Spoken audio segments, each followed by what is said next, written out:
What's up, folks? How are we doing? Welcome to, do I want to say a Raw review or a waste of fucking time? I'll let you decide. But obviously, if you're new to the weekly Steelchair, then you are new to truth. But you're absolutely not going to be forgotten about. So we're going to have some fun. But how is everybody? What's up, Stussy?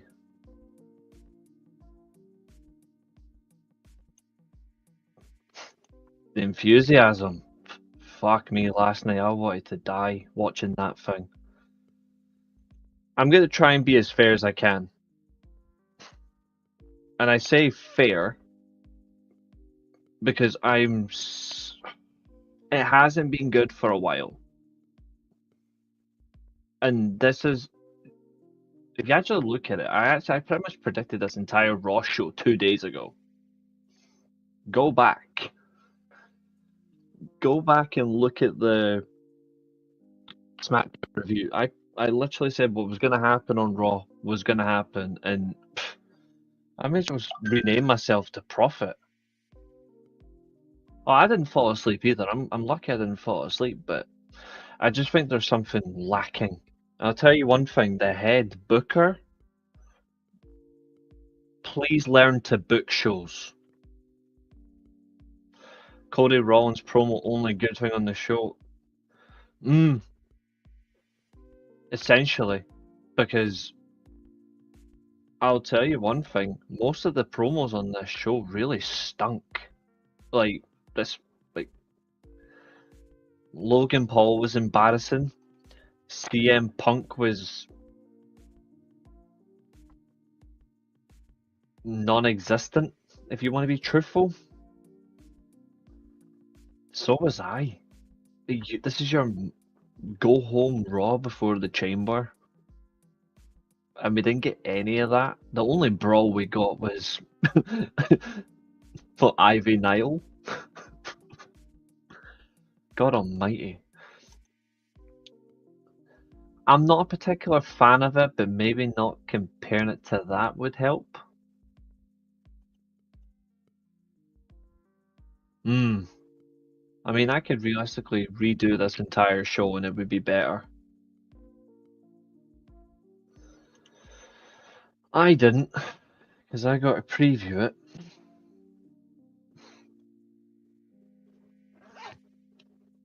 He said that with a straight face.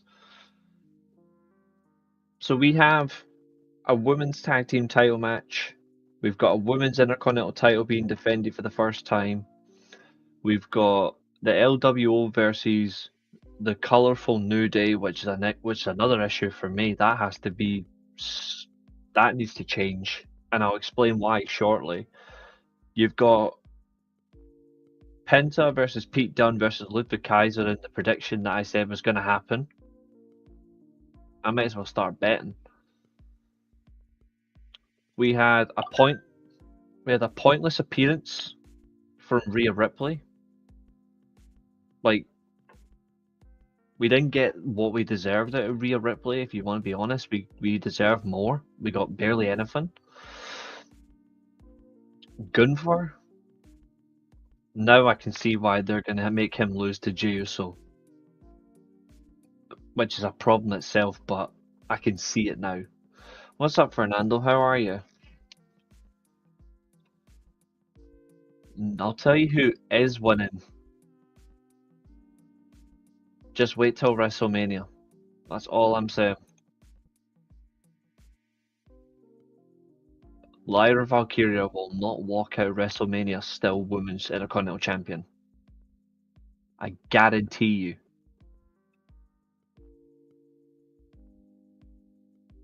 In fact, I'm going to go on a bigger limb. The only woman that is going to walk out of WrestleMania still a champion is Chelsea Green.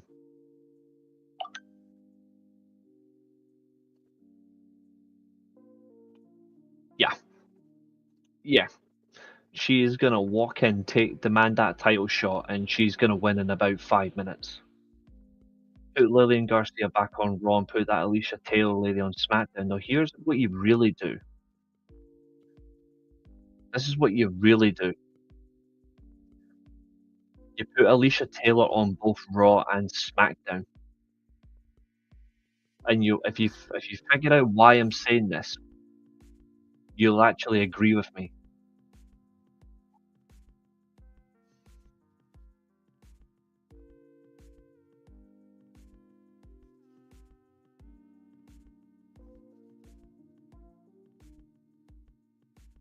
Like, the funny thing is they need to. This is true. Like, it's actually coming to um a very low standstill for Chelsea Green right now, where she's barely getting an opportunity to even defend her title, and not just defend her title, but defend her title against proper opposition. We've got nothing for it. 50-50. Yes, Liv and Raquel win the tag titles essentially sums that up, but Bianca essentially isn't going to be facing Rhea at WrestleMania. Yeah, her title reign's so much better than Lyra.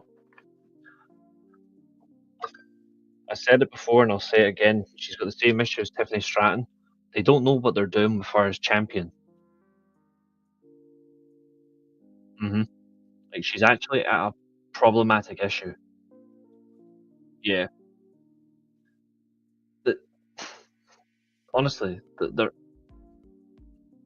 they've ruined it. What's up, Billy? How are you, mate? You still in a bad mood?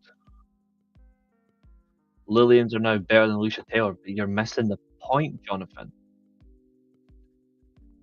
The bad thing for Alicia Taylor is Lillian Garcia.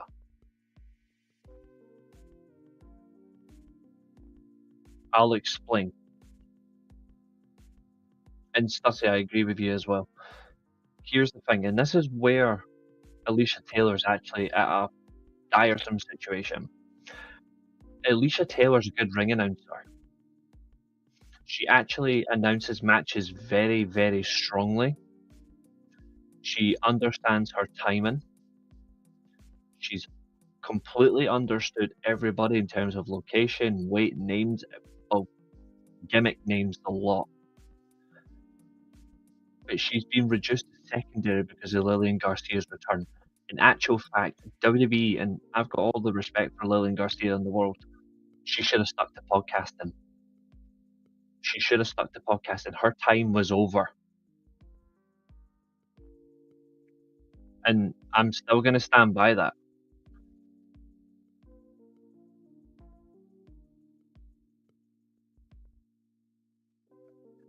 His time will change soon. Don't worry. She doesn't need to go back to develop. Like, she doesn't need to go back to the performance. She just needs to be given the reins. Literally, just give it to her. Is the booking honeymoon over for Triple H? The way things are going, yes. I will tell you what will make or break his booking now. The unsanctioned match at Elimination Chamber will make or break his booking.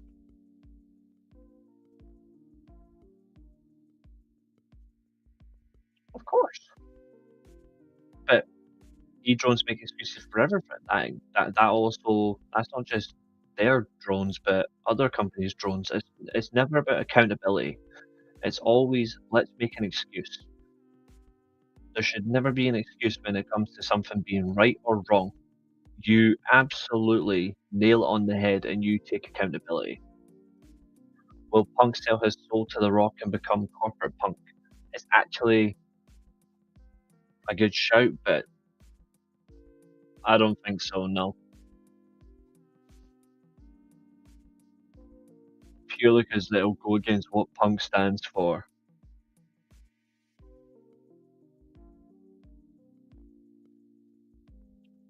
Look at the reality. I said accountability. Accountability is important, whether you have excuses or not. eventually you've got to realize where you were right or where you were wrong.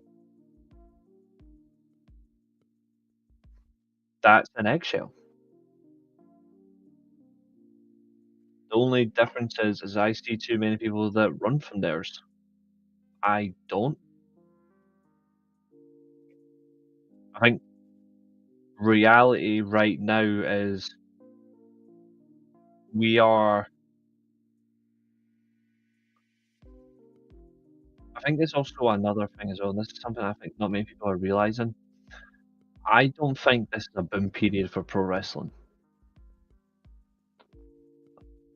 I actually think it's not even close. Cody Rhodes is going to get pinned by John Cena at WrestleMania. No, he's not.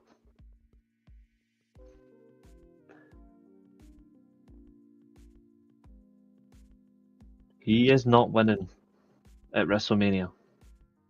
I I am actual confident of that. I don't think they've.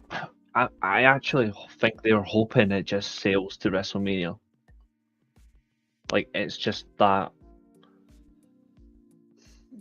Try and keep it as tight chested as much as possible. The problem is this is the worst time to do it. I'm just not there for the trust side, mate. I don't know what the hell they think they're doing, but this is dangerous. Call me crazy, but corporate Cody has potential to be Hogan 2.0, Hollywood Hogan. I haven't thought of that.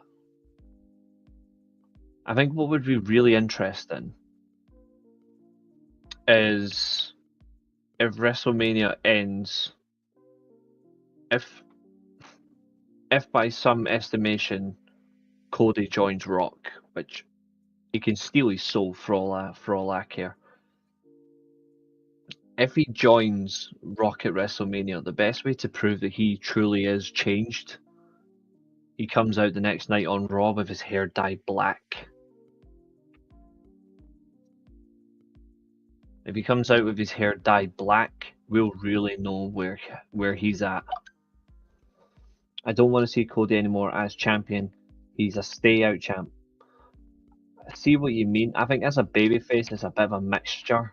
As champion, I don't think it at times it's gone as the way they would have liked. I think that's just my overestimation. I would say they have got. Excuse me. When you look, this is appraisal I'll give him. I will give Cody Rhodes praise on something. The first bit of appraisal I'll say is the workhorse. I think you can't win or lose when it comes to a champion situation right now. And what I mean is, people were begging for Rhodes to defend at every single bloody pay-per-view and be there for every show, make an effort, and maybe have the odd match on SmackDown when he was champion. And eventually it got to a point where we're hitting and hitting and hitting, you know? We got to the 65 day mark. Roman Reigns' title reign reached 365 days after he beat Cena at SummerSlam. You've got the 500-day mark was, I believe, the Royal Rumble that followed that.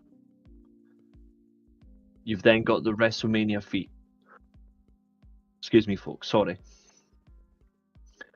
You get to 800, then you get to 1,000, and it's the same match every single time. It's 8-minute stare downs, a couple of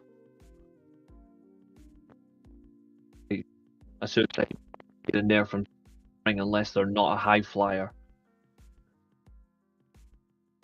Then more stare downs, then a heel headlock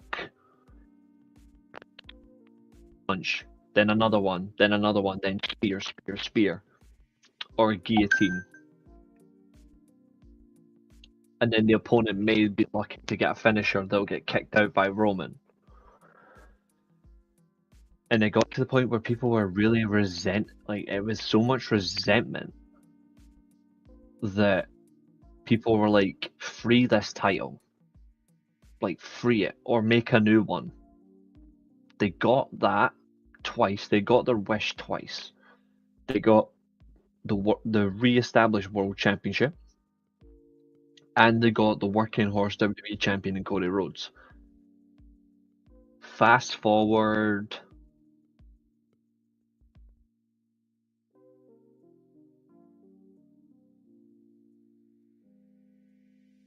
I want to say 4 to 5 months of his title reign, and people were saying, this is too much. He's doing too much of a schedule. Like, he needs to slow it down a bit. He needs to change up. He needs to stick to one show, limit himself on the house show scene. And in a sense of it as well, people are not actually defining what they like. Now, for me personally, I prefer the working horse world champion. I mean, if you look at the list of my favorite pro wrestlers, pretty much every single one of them, when they've been a world champion, was the working horse that I liked. But I also respect that you need, at least some point, you need someone who will be, not essentially know their place, but will be distanced. There's nobody they have that's going to be that kind of champion as well. So essentially the next 4 or 5 world champions in WWE are all going to be workhorse style, where you'll see them all the time, whether they be a babyface or whether they be a heel. That's what you're going to get. And I'll say this as well, it's the same landscape in Japan, it's the same landscape in AEW, it's the same landscape right now in TNA. So that's what you're getting. That's actually a reality. No one is getting what they want, and nobody is consistent to what they want.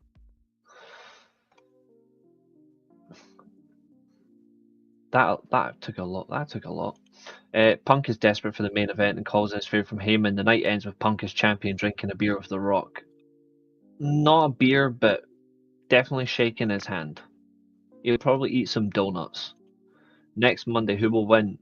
Rhea Ripley or Io? Io. CM Package not going to get the main bank. He will get what he needs. He'll get something. Liv Morgan is not a good wrestler. She can only do one move. Why are we hyping her up? I don't know. Ask Liv Morgan fans. I don't see anything with her. He won't. Are you concerned we're getting Punk versus Logan at Mania? No, I think we're getting Styles, potentially.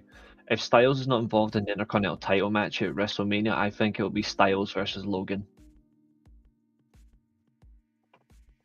Speaking of Logan, God almighty, for somebody who has a podcast, he sucks at promos. He does start this show, and what is with his new music as well? Like, this is awful. It's not a good start to the show. It's not even entertaining. It's not jaw-dropping. It doesn't grip you in the clutches. I think he's been found out very quickly. Like, if you just add in the words suffer and succotash, then Logan Paul reminds me of someone. Weekly. I think the promo was... It's the same criticism I'm actually going to have for Logan Paul as I did Tiffany Stratton the last 3 SmackDown review shows. Logan Paul for me has the same problem. He knows what he wants to say. Like, he knows what he wants to say, and I absolutely get that. Just like Tiffany Stratton, they have a promo themselves, but the delivery is not where they want it to be. And I think it actually hurts more from a Logan Paul than it does a Tiffany Stratton. Because one of them actually has a lot more to lose. Probably would be, as long as Styles doesn't put him over. That's fair. I think one part of it was cool. One part of it was cool. I'll give him credit on one line I genuinely thought was funny that was useful. Can't work out what they're doing with Braun because they've teased him and Styles now as Braun and Balor we are booking. I actually think it's Braun and I think Braun will have a multi-man match at Mania. I hope Braun defends the title in a multi-man ladder match because the writing's on the wall. Like, if it was up to me, it would be Braun. Actually, I may as well just. I'm actually going to put it as a banner because I need to get a drink, so I'll quickly put this as a banner.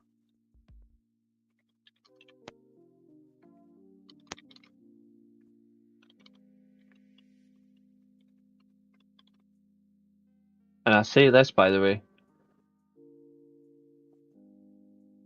I don't want it as a ladder match, even though I'm a big ladder match fan. I've got a ladder match idea for a different one at Wrestlemania.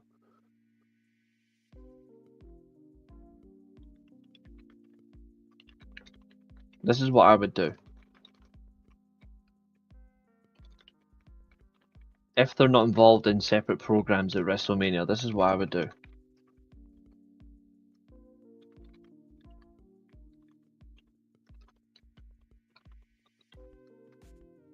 2, 4, 5, 6, 7, 8.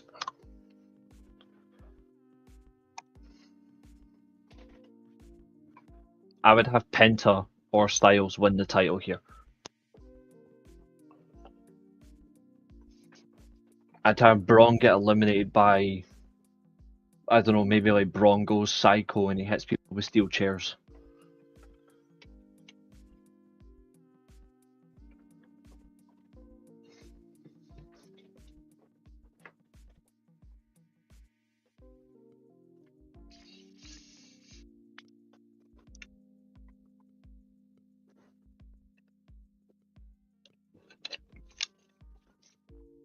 It's not even a Ring of Honor formula. It's actually it's just an expansion over of a match they did years ago. Like if you just replace it with 4 men, and it's WrestleMania 16 or WrestleMania 2000 if you're so pedantic, it's just double that.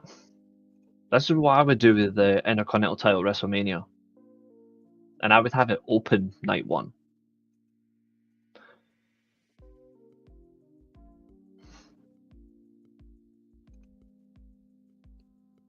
I think you're going to see something crazy with him at Mania. All 3 of them. I mean, he is a bit of a douche, but he knows what he wants to say. It's just not working. Like it's genuinely not working. If you want to put your mind to it.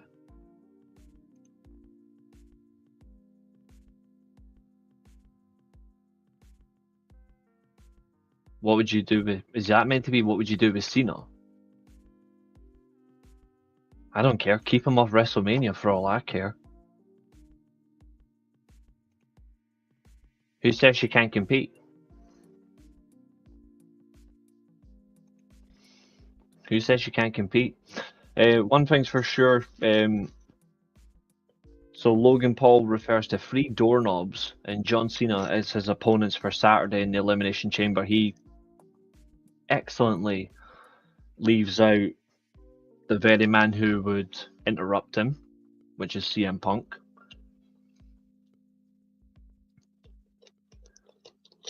He has a go at the crowd because obviously the crowd are cheering for Punk, booing Logan Paul. Why he's asking the crowd what's he done that warrants the boos, whereas what's CM Punk done? Like it says 15 minutes of fame, which I thought was absolutely funny. CM Punk counters this argument by saying he's here to make history, and Logan Paul will be history. I actually think, crazily enough, I think Logan Paul will be one of the first 2 people eliminated in the match. The other name I'm steadfast on who I think will be eliminated first. And I think it's coming. And then that one line, this is probably the best line of the entire segment, which could have been so much better. The line where you're not going to be here long enough to figure out who you are or remember who you are. That's poignant. Like, there's some lines obviously you've got to praise. That is one of them. But I can't praise the whole segment because the whole segment was weak. This has to change. Like, it has to change. There's no excuses. What's up, Maria? How are you doing?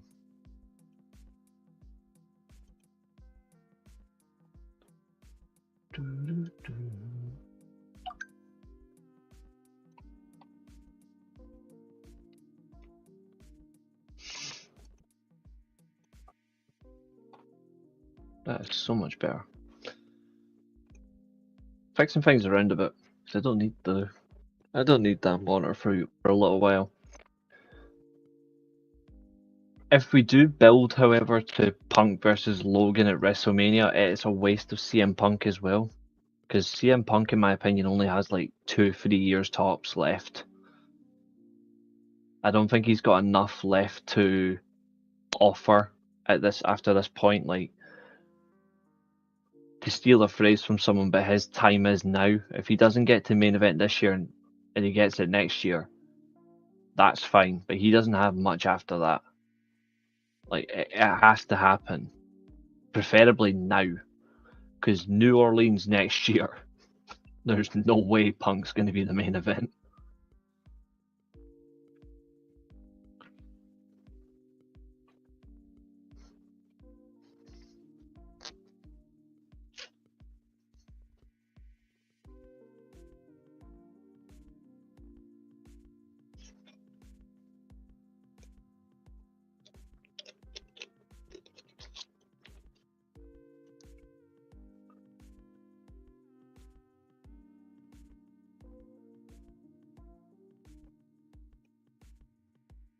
No, I don't.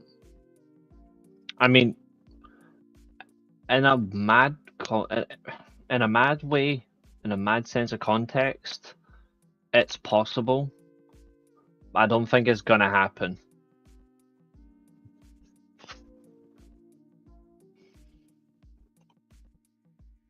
Aleister Black.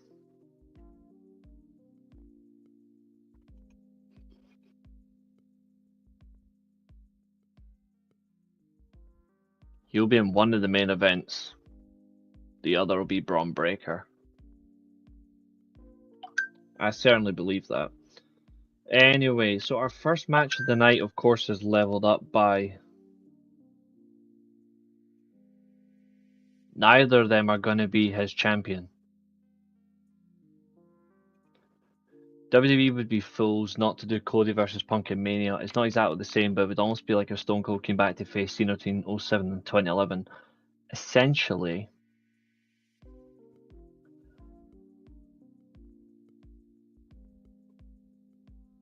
if they had confidence of making that match, though, he would have won the Royal Rumble.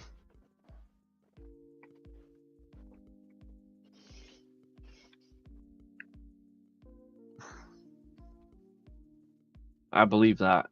Like, I believe in that, you know? The first match tonight, obviously, is hyped massively by Michael Cole. God almighty, this guy gives me a headache. And Pat McAfee, who... God, honest to God, how can people like Pat McAfee? Fucking imbecile that he is, honestly.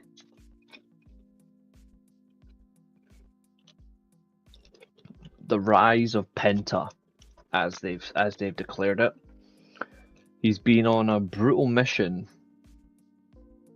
since his debut to light up the crowds and force his way into the road to WrestleMania. And in an essence, yes, that is correct. The trouble is that he's not actually getting to show all of him. Like, there's essentially some things missing that we need to see for it to essentially be his rise. Now, I said it on Saturday when I reviewed SmackDown, because I got asked a question, and I was straight up. I got asked the question, who will be the first person to beat Penta in a match? And I said it would be Ludwig Kaiser. I said straight face, steadfast, confident, Ludwig Kaiser's going to be the one that beats him. Now, this match is all Ludwig. If you go back and actually watch this match, Ludwig Kaiser, during before the match even starts, the first initial break, his promos during breaks actually stand strong. You've got Ludwig dominating the pace, and quote unquote essentially as well, you've got Ludwig trying to almost showcase that he's a better version of, the way he's being booked, ironically, is to show that he is a better version of Gunther if Gunther was that size. If you swap both people in separate roles, one of them succeeds.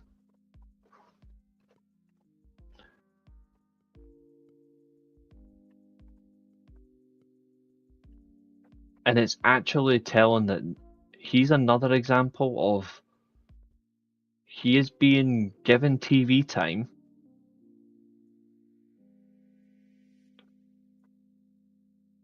he's been given so much TV time, but did they actually know what they're doing with Ludwig Kaiser? I don't know. And Pete Dunne is done. Like, quintessentially, Pete Dunne is done. He is not going to get pushed the way that he deserves to be, the way that I view him as a great technical wrestler. He is slowly falling down the shuffle again. That man got rid of Butch to become bitch. He is being bitched. And it's a shame, really, because if you look at Pete Dunne, he is legit. Same with Penta. Penta's legit. But are we getting what we really deserve from these two? I don't think so. I think you could use them in a variety of ways that makes them so much better that fans will love to death. Even Ludwig in a way as well. It's a shame because I actually think he's quite underrated. I think Ludwig Kaiser is actually quite underrated. I just think it doesn't help that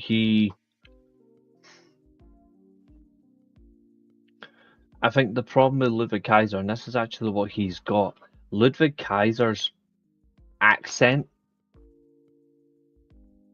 and his steadfast attitude holds him back. And this is not perceived, it's because he's from Germany, let's just vindicate him. No. When you listen to him on promos, he speaks eloquently. But can you genuinely tell me that an American audience fully understands what he's saying in English? Be honest, in the chat, all the Americans in the chat tonight, do you really understand what Ludwig Kaiser says on a mic? This is not me saying that you guys are stupid or anything like that, just do you understand his definition of English?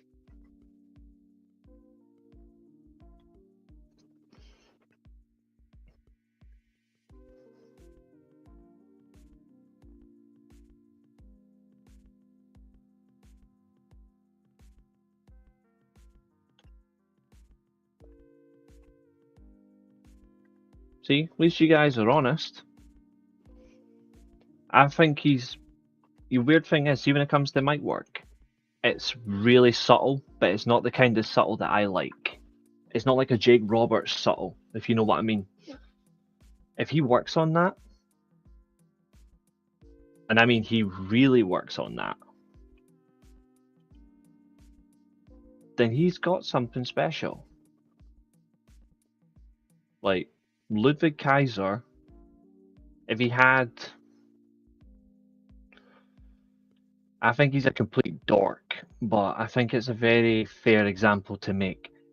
If Ludwig Kaiser had the charisma of Grayson Waller, for example, if Ludwig Kaiser had the charisma of Grayson Waller, he's already a US or Intercontinental Champion. And I stand firmly on that. Like I'm very, very confident about that. Yeah, it's been a long time since he's been booked really strongly. It's a shame because I think Pete Dunne's incredible. The only reason why they push a luchador, Rey Mysterio got lucky because of his mask. Same thing with Kane, mask. No, Kane got pushed because of the story he was involved in, and also he has great ring psychology and great timing. Rey Mysterio got pushed because Rey Mysterio is that kind of talent that people love to get behind.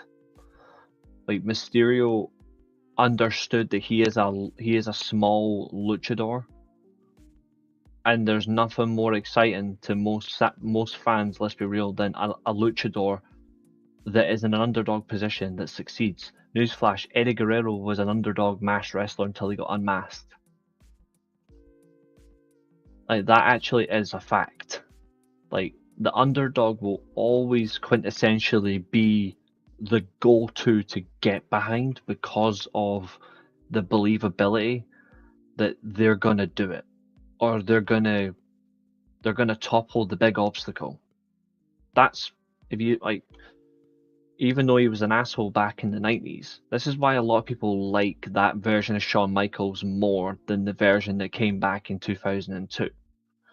He was an asshole, but he was so much more believable against bigger talents. In the 2000s onwards, like 2002 until he retired, properly, you actually see better matches and maybe a better worker from Michaels, but you don't see him enough against bigger talents where you get the classic feel of Shawn Michaels. Different way. It doesn't feel as different. You know what I mean? Like it doesn't feel as original.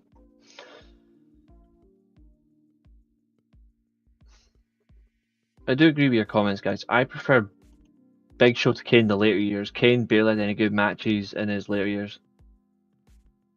Well, depends on what you mean by later years, because Big Show's never had a match better than Kane. Ever. Like, never once in his career has the Big Slow ever had a match better than Kane. And he never will. Even Kane, when he couldn't even move 5 yards, had better matches than the Big Slow.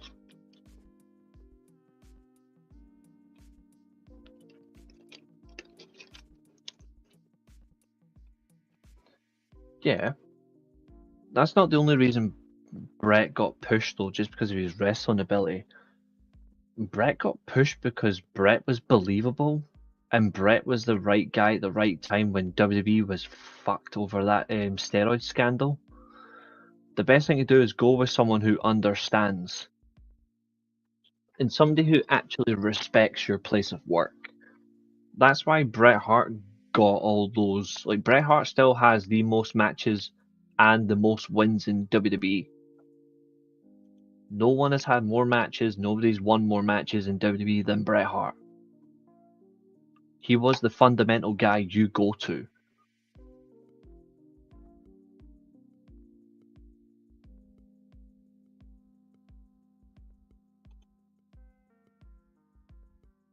I mean, you're right, but also they don't. WWE raise us to good talent, but raised the only one who got lucky because of his mask. I'm just saying.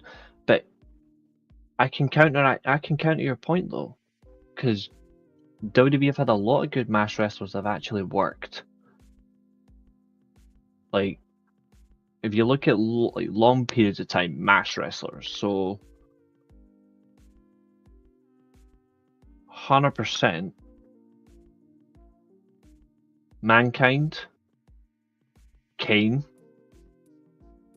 I would say the Hurricane,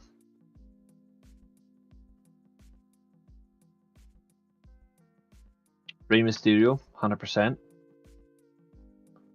I would say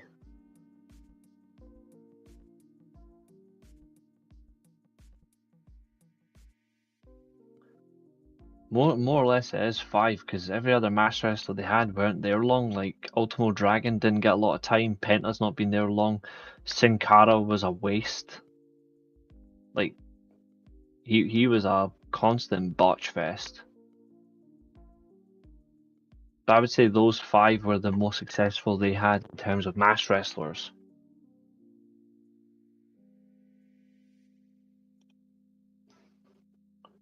Yeah, Kurt was better than TNA, but I think there's another reason why Kurt was better in TNA though.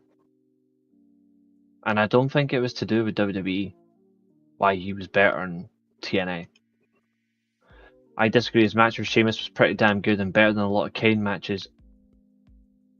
Are you trying to tell me that Roman Reigns versus Big Show and Sheamus versus Big Show are better than, say, Kane versus Daniel Bryan? Or Kane versus Randy Orton at WrestleMania? Or Kane versus Seth Rollins? I mean, even like look at his 2010 match catalogue. He had 3 great matches with Taker, and he had a match with Edge. Actually, he had 2 matches with Edge. I think Kane's best period for me in terms of working matches was 2002 to 2008 as a long stretch of catalogue. 97 to 2001 is his best period for making money in terms of that level. And I would say 2010 to 2013 was his stable year of just being consistently needed to be there when they needed it. Big Show's best run was 95 to 2001. Anything after that?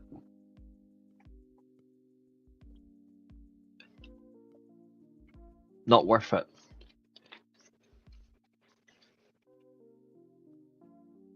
Each to their own, but for me, Big Show's the worst big man I've ever seen. Like, he was just ridiculously bad. Great Khali was awful as well. I know Stassi said he had better matches than Big Show. I think that's just a joke in a way, but I think he was just awful. I think Big Show was just lucky by some of the guys he worked with that they were able to not get hurt. I strongly disagree.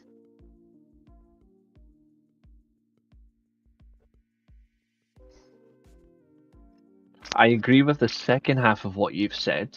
That was his last great match, but I disagree with the first half because their feud was great.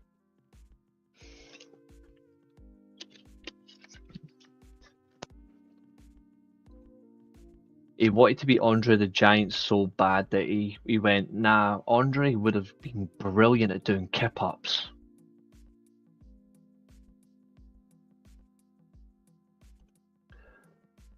No, I thought Big Show was a disgrace to ECW.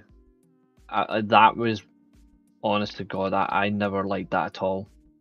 I hated that he was given that title. That was another stepping stone to killing ECW. I think when they made him champion, that was it. The writing was already on the wall. If you're going to have the title taken off RVD, give it to somebody that actually would have been more relevant. Giving it to Big Show wasn't that idea. If you look at his TV title defenses,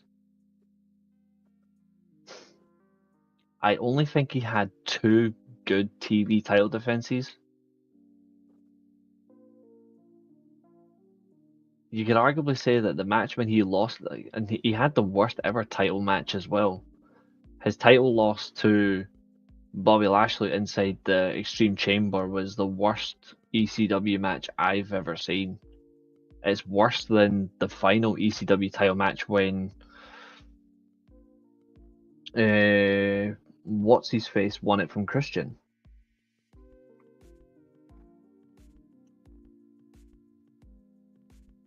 True. I mean, that I agree with that. But nobody watches Kane and think of any matches with Roman Reigns. Like, that's not even a thought.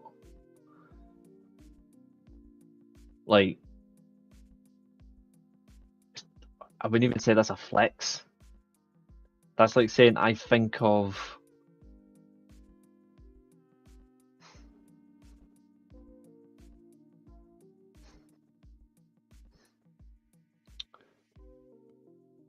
That's like saying I think of Shawn Michaels, but he had better chemistry with Psycho Sid, which we know is a lie.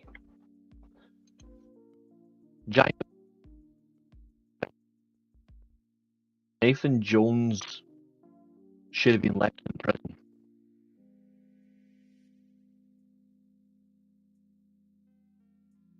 They made a huge mistake. Like, they made a huge mistake picking Nathan Jones over Matt Morgan. I didn't like the fact they gave him a stuttering gimmick as well, because Matt Morgan was an absolute machine. Two of the best. But you don't get Kane if it wasn't for Vader being a twat, and Vader's one of the best of all time.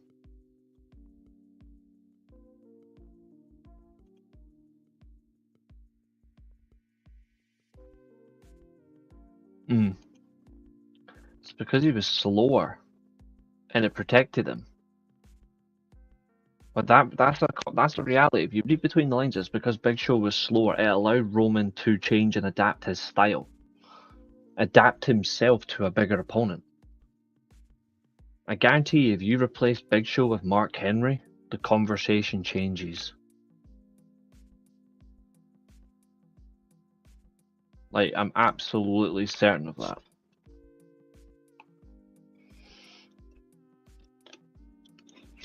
The problem for the Big Show is the Big Show got far too heavy. Like,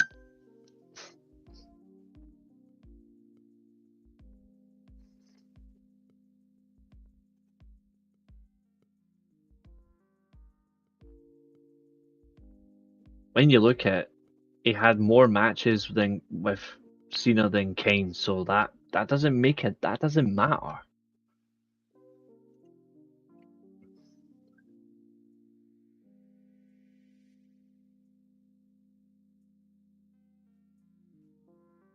Who?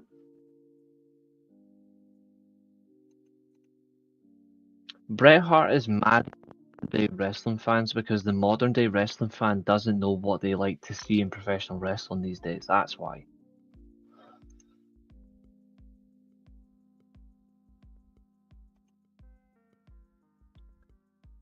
Cena and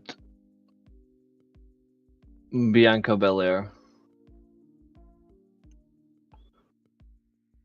That's not why they don't respect them, to be fair. Here's another thing as well. He forced himself into the WrestleMania match in WrestleMania 2000 when it should have been Rock versus Triple H one-on-one. He does ruin everything. Like, he's just a big goof. He's a big goof that offers nothing. Anyway, back to this. So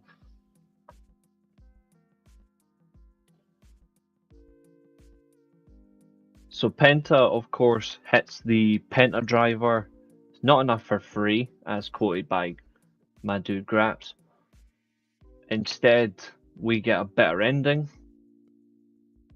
And then that's another failed attempt at a win, but the match is eventually won by Ludwig Kaiser, who wins with the Hammerlock DDT. Subtle, dangerous, straight to the point. It's actually one of the better finishers right now in terms of simple moves. It's simple and easy to perform, and no one's gonna get hurt. No one's gonna get hurt from that hammerlock DDT. In between breaks as well is where this is a thing where I don't know if American fans get to see this, and if they don't, that's a bit of a shame. I know I do because of where I am location wise. In between breaks, Ludwig Kaiser really does get on the mic and he does tear people to shreds. Like, he does berate people on the mic. I think that's something that needs to be seen more. Like, instead of it just being on breaks that you guys can't see, I can see it. And it's actually good stuff to witness.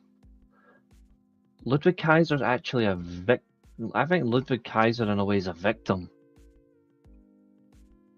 Like, he is quite a victim.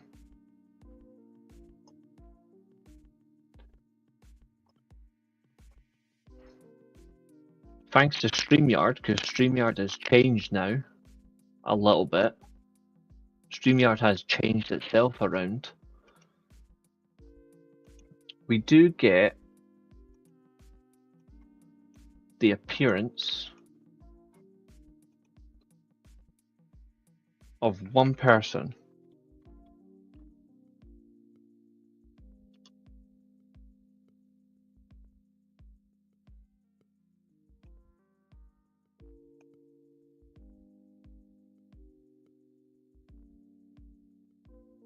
Please tell me you're joking. The two Kurt Angle matches were great. Undertaker versus Mark Henry, Unforgiven 2007. Like Mark Henry versus Batista, Great American Bash 2006. This is bad faith. You actually got good matches out of. You're saying you can't name a great Mark Henry match? Brock Lesnar as well. Like, come on. Never said you're a troll. I think this is just ridiculously bad.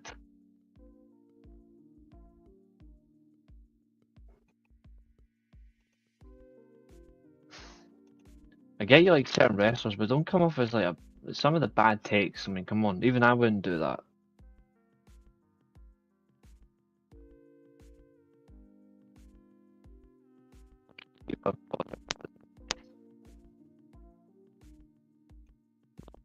That's not like me. Damn. We do at least get saved for one of the few times, even though it made no sense, because they didn't know what they were doing with her. But we do get this woman.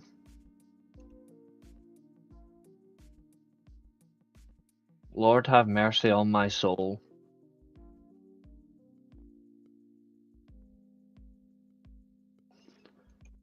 Rhea Ripley is used in the worst segment of the show.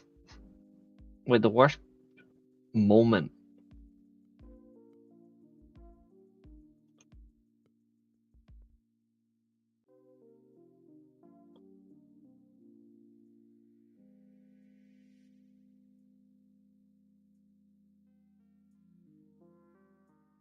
They have, though.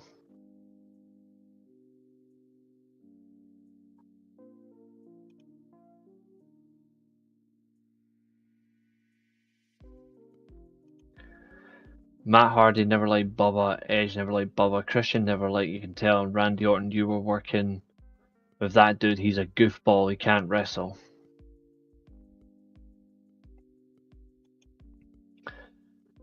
Yeah. Jackie Redmond's alright, actually. She's been used wrongly as well. I actually think Jackie Redmond would be so much bloody better on commentary than Pat McAfee. I would have her on commentary tomorrow if it meant getting rid of Pat McAfee. Either that, or she would be a good announcer herself.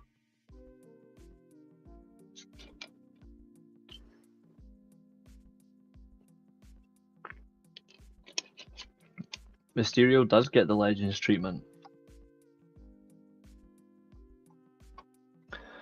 Anyway, Rhea Ripley, long story short, she's out, short promo, saying everyone that's been put in front of her, she's beaten them. She lists the likes of... She does list, of course, Becky Lynch. She lists Charlotte Flair. She then reiterated it's the first match against Io Sky in 5 years. It's big for them. It's effective. I actually think it's a good main event for next week's show. Rhea versus Io Sky is a good main event.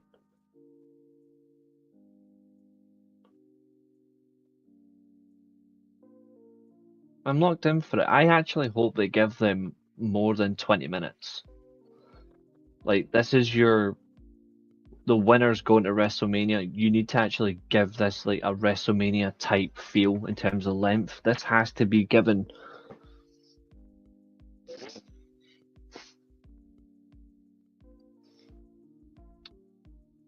I would actually give them 30 minutes.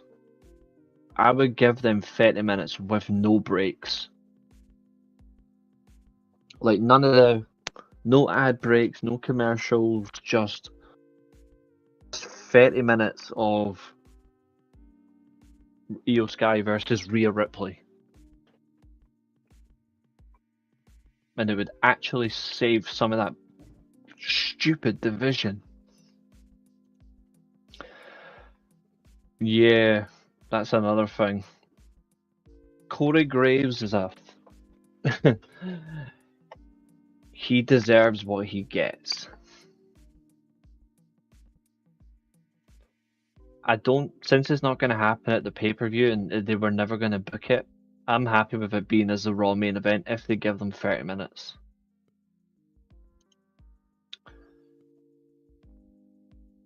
That's because Big Show had nowhere to run.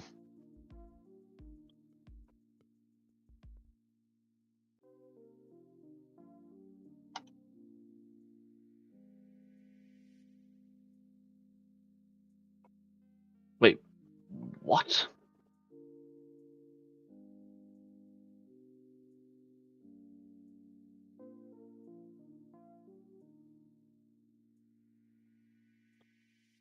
I'm not sure what you mean. I never said you weren't being untruthful. What are you getting at that for? I respect your opinion, I just completely disagree. Which I'm allowed to.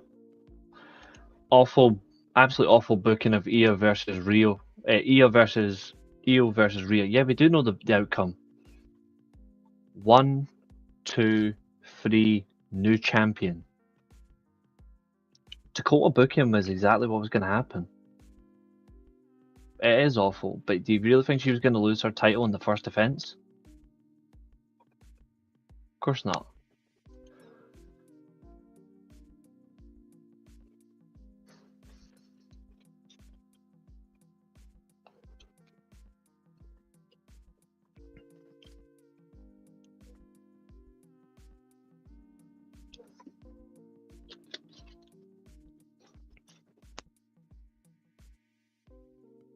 That I agree with. Like, that was... this made no sense. Like, I don't care if they were going to do the Great American Bash as well. Like, this was really horrific. Taker versus Big Show for the ECW title. That was horrible.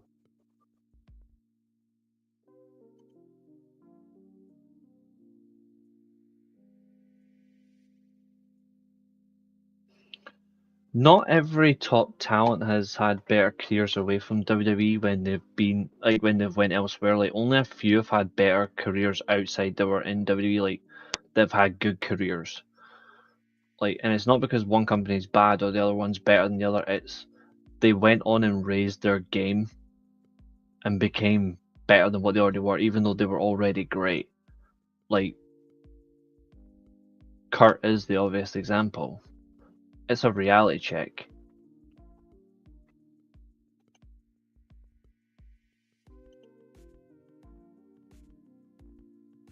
Yeah, I did say it was a bad take. That doesn't mean I don't respect your opinion.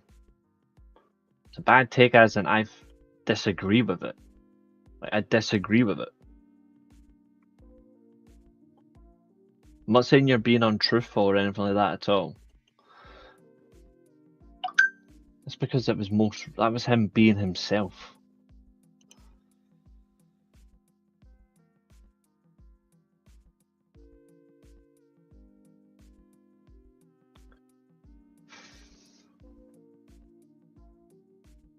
The New Day.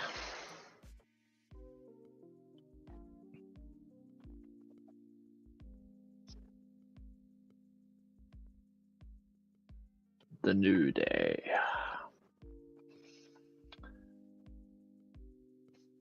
They've got the Bandido problem.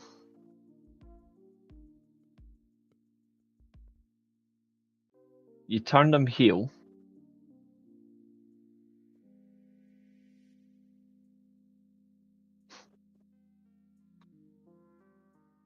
You turn the New Day heel. You give them new entrance music. You give them a bad attitude, which at times doesn't feel like a bad attitude. It comes across as just sad. And you still ask them to wear colourful ring gear.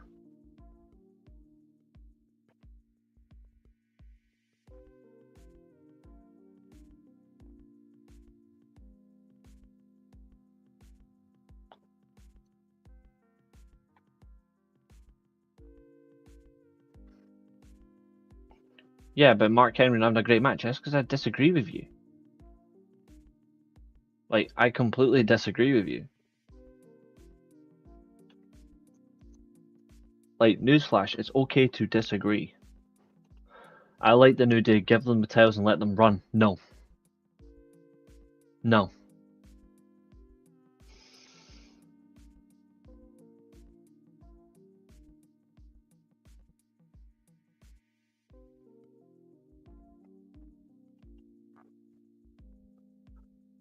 Not whilst they're still wearing colourful ring gear. It doesn't fit. It doesn't fit the attitude. It doesn't fit the presentation. It's cheap. Long story short, this version of the New Day could be a whole lot better if they just actually made them wear full-on black gear. Get away from the energy and wear black and be doom and gloom. It's the right way to do it.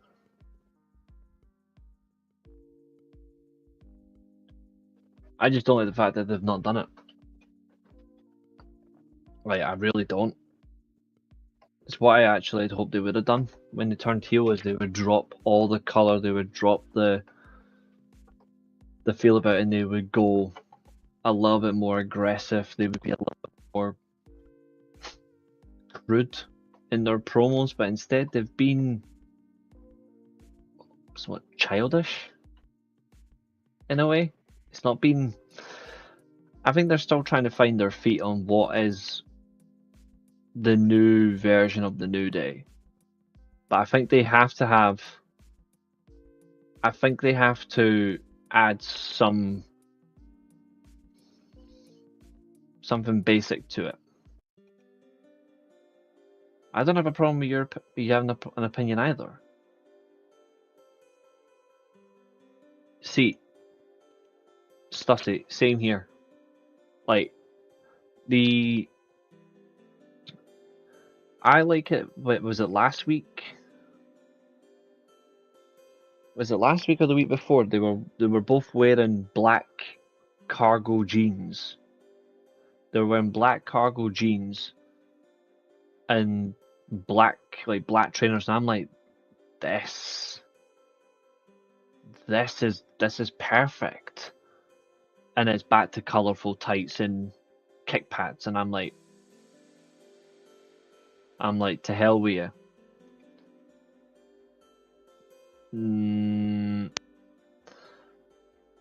I still think the greatest announcer is Howard Finkel.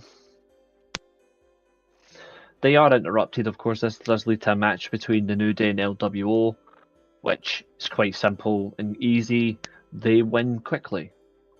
The New Day win quickly. The aggression at least shows, but the New Day just aren't booked properly. Like, they're not even booked like heels that you actually want to get, like, enjoy. The next thing, I'm actually tempted to skip the next thing because it was pathetic. You've got a segment with the Judgment Day again. What this faction needs to go, and then Gunther's promo. You know what I said an hour ago? I said an hour ago that I can see why Jey Uso's going to beat Gunther at WrestleMania, even though I don't want it to happen. This is the promo.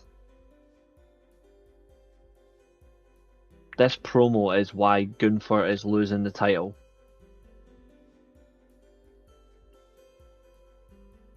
This was horrific. On the house shows, they're doing New Day versus Ray and Punk.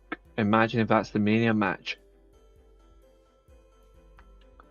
That would be very dynamic.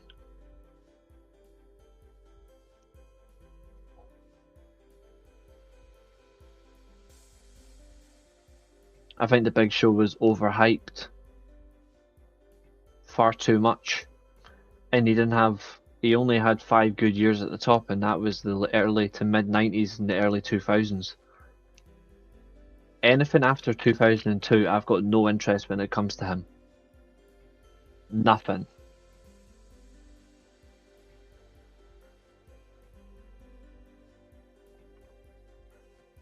He was kept in WWE for too long.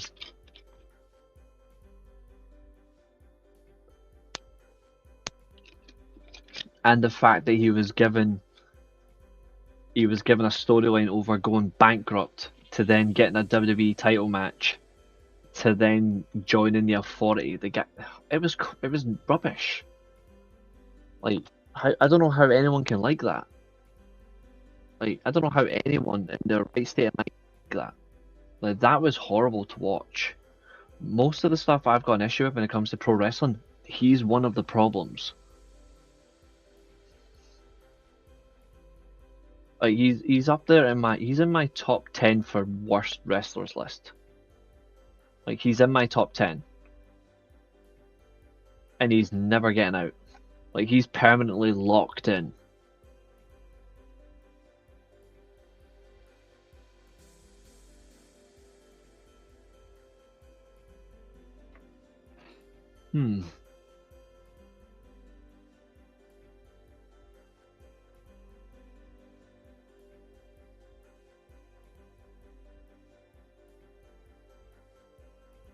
Interesting take.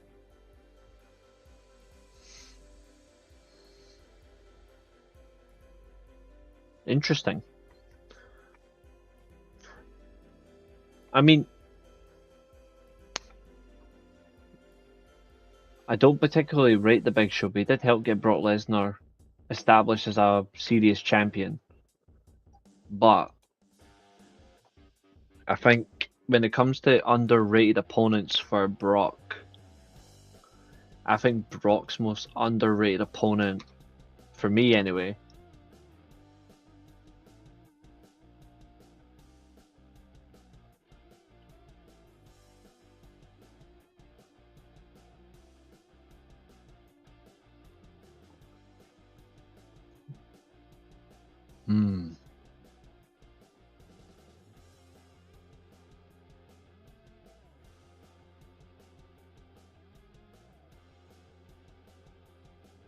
I think if you look at the top, if you look at like the top size talents or the big talents that he had to wrestle consistently in his first run, Brock Lesnar's most underrated opponent is the A-Train.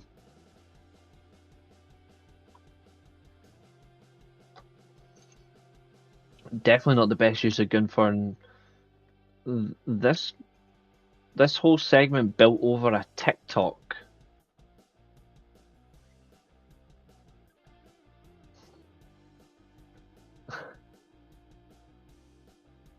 I mean, he did hop to that one, Craig, but that's an interesting take.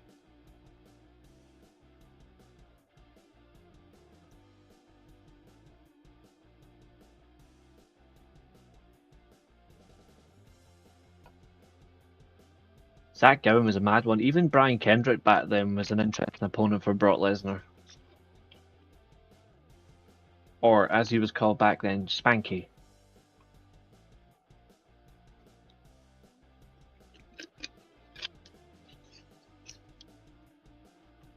Even good one for Hardcore Holly was another good one as well for him. Gunther can't open or main event a Raw episode. That is true, because he's got no energy, no charisma, and even his matches are slipping a bit. Like, there's not much you can really do with Gunther. He needs to be in the middle, or someone can do the talking for him.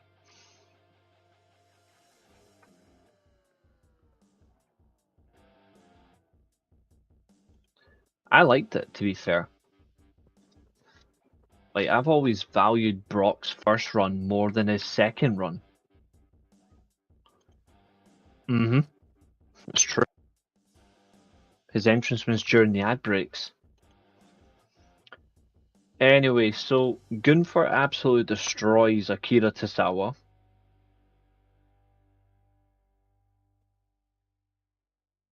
Over a TikTok video, and Akira actually got a lot of offense in, which I was not expecting at all.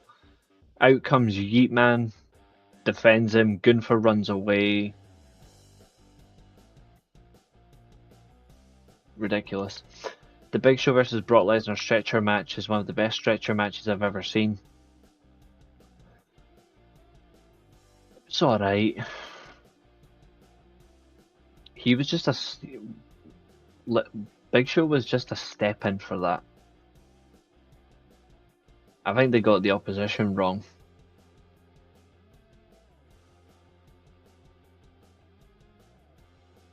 People are actually begging for Gunther versus Otis. Christ. Imagine telling a Noor fan that Akira at one point was considered one of the best wrestlers in the world, and now he's the biggest joke.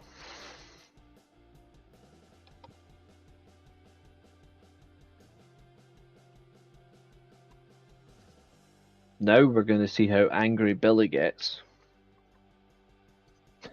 Poor Billy.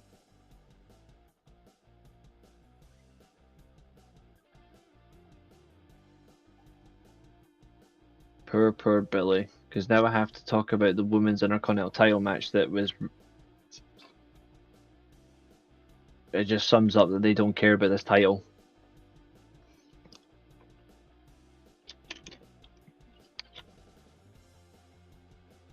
Oh yeah,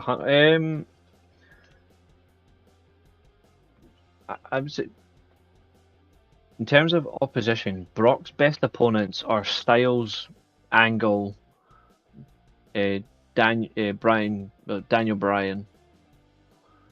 Undertaker, and I think just because of the longevity at the start and the second half of his runs, I think you'd have to say Cena. I don't particularly rate Cena that much. It's also that.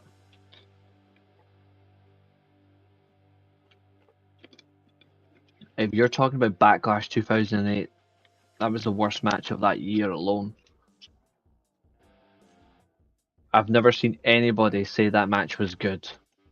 Nah.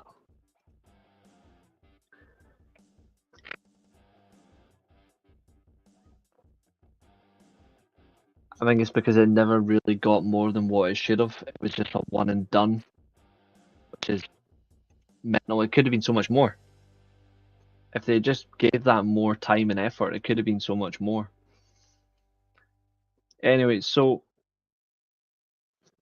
Lyra Valkyria, she wins this. We already said at the start earlier on, Lyra Valkyria, she defends the title successfully. I feel bad for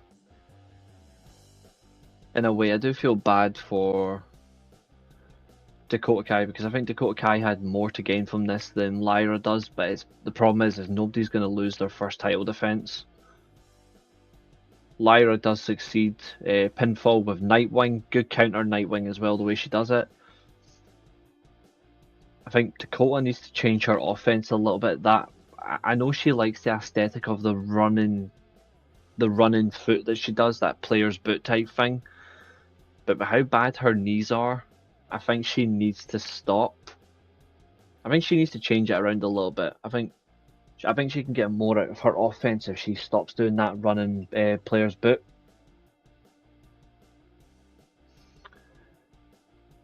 That's just my opinion. I think that's just a reality. For her own good, she needs to stop it. During which, of course, the end of the match, we do get a handshake and a raised hand between both opponents. One thing that we're going to get, and this is a fact, there's going to be a fourth match between these two. Ivy Nell's going to get a match as well. What do you guys essentially want? I already expect it to be Lyra versus Becky at WrestleMania anyway, but that's what we see is what you get. Lyra Valkyria is now 3-0 against Dakota.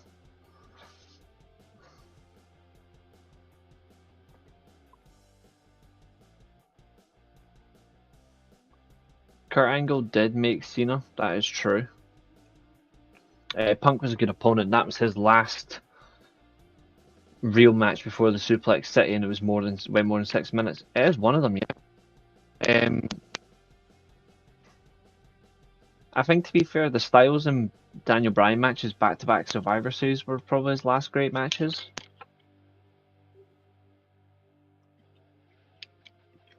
Because you got more than the suplexes, but I do get your point about the whole suplex obsession. I like suplexes, to be fair. Yes. I hope so as well. I hope we get that at some point.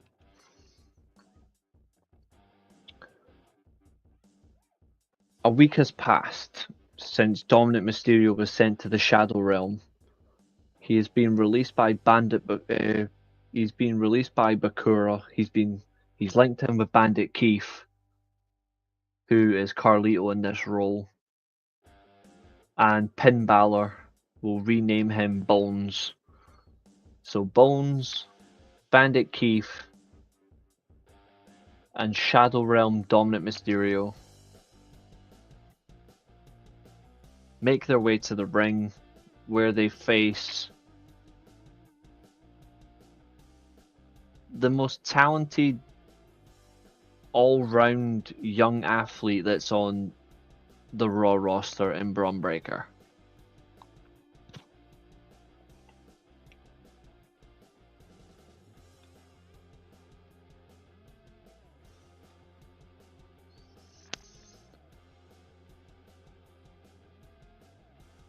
This actually had one problem. If you actually look at this match, well, actually no, there's two things wrong with it. One, Styles is not Styles isn't anywhere near ringside. Cross. And two,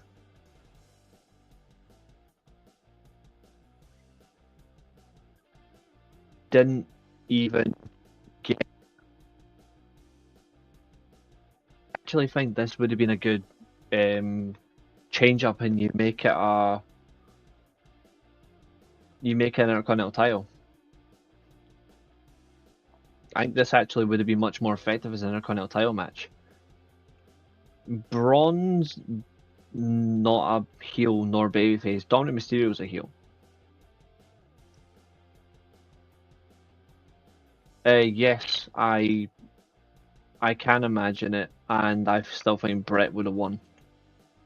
Paul Heyman's a great seller, getting and being hurt. Yeah, Paul Heyman really does sell taking damage well. I'll give him that. I mean, the Walrus for years knows how to take a punch. This match does end in a disqualification. Braun doesn't even get the win. Mysterio doesn't get a win. Instead, we get a DQ finish and Braun just goes berserk. I actually quite like the fact that it protects both men. But this would have been so much better if it was an Intercontinental title match, because then you really get to see Finn Balor's jealousy of Dominic Mysterio striking. Because that's what they're doing. They're booking him to be jealous of Dominic. Jeff Hardy wasn't taken seriously until 2008. Mid 2007. Middle 7 is when he was taken seriously.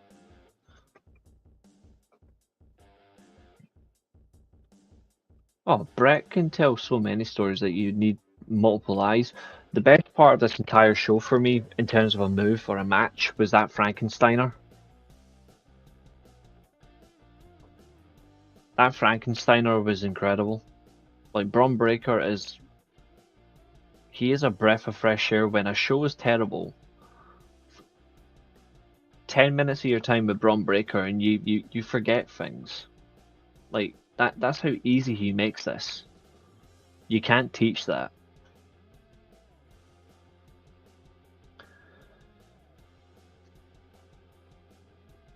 And that's why he should win Money in the Bank this year.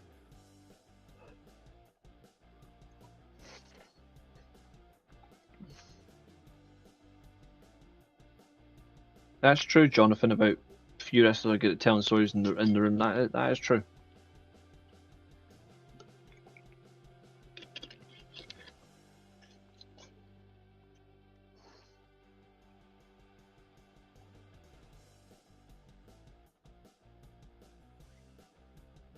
Stone Cold, The Rock, Batista, The Undertaker were all great opponents of Triple H.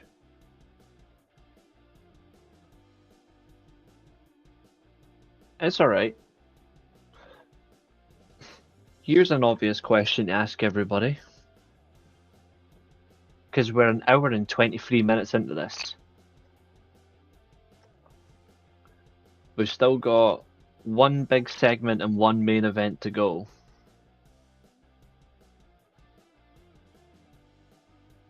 Can Prime Bret Hart keep up with Kenny Omega and Will Ospreay? Yes.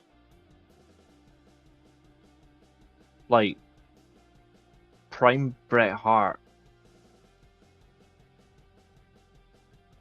is still top 2 of all time.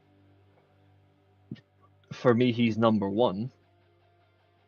But Prime Bret Hart can keep up with Will Ospreay and Kenny Omega in his sleep. Prime Bret Hart keeps up with Roman Reigns. And that, if you want to put Reigns in the current echelon of who's WWE's top stars, Prime Bret Hart keeps up with AJ Styles.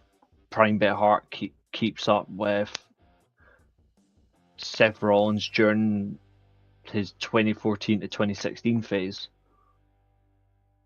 because that was his best period.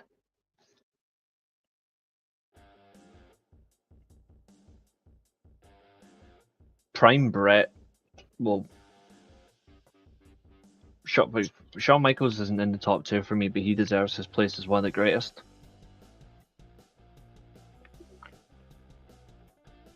I would like that as well, Craig.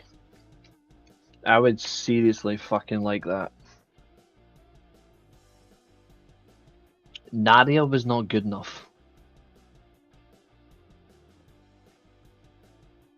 Big Show versus Triple H at New Year's Revolution 06. It was okay. It was okay.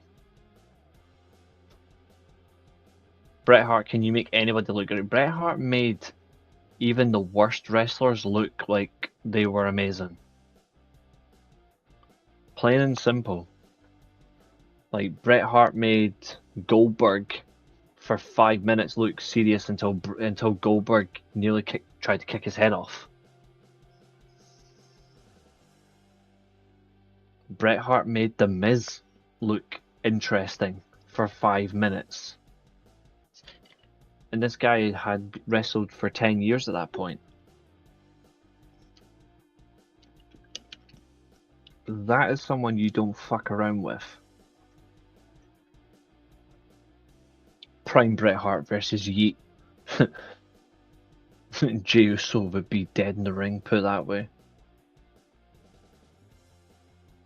Dominic versus Rey was actually not so bad. Like, that actually was decent. Like, Rey actually protects Dominic in that ring. Rey as well. Do you think he could make Russo look good? Yeah. Because he would tell Russo that he's not getting any offense. I think the only person that Bret Hart couldn't make look good. The only person that Bret Hart couldn't make look good was Lex Luger and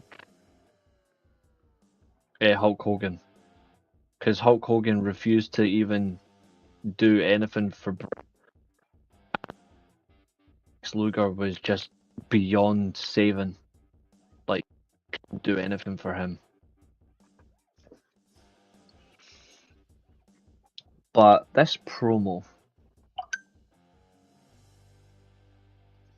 what did everyone think of this Cody promo with Seth Rollins? What did you all think?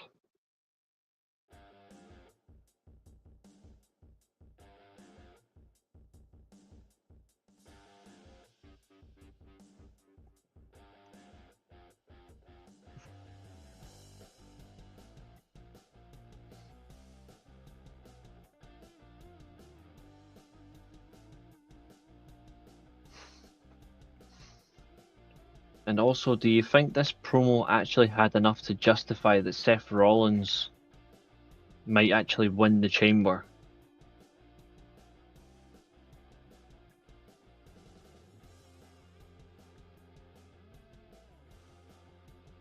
Fernando says trash. Stussy says, I enjoyed it. It was nice to see some stars on the show plus the real world title. That is true. That's true from the latter part. It was good to see the world title.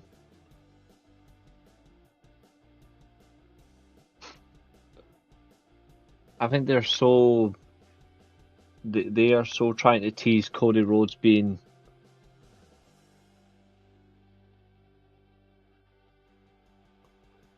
So the guy says he liked it a lot. He was more invested in it over Hangman. Yeah. Okay. Fair enough.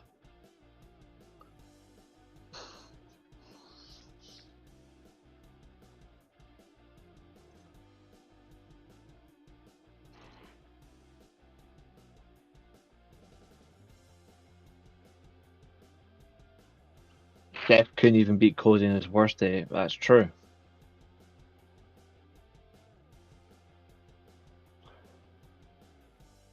I think this promo was designed purely to tease the fact that sleeping dogs don't lie.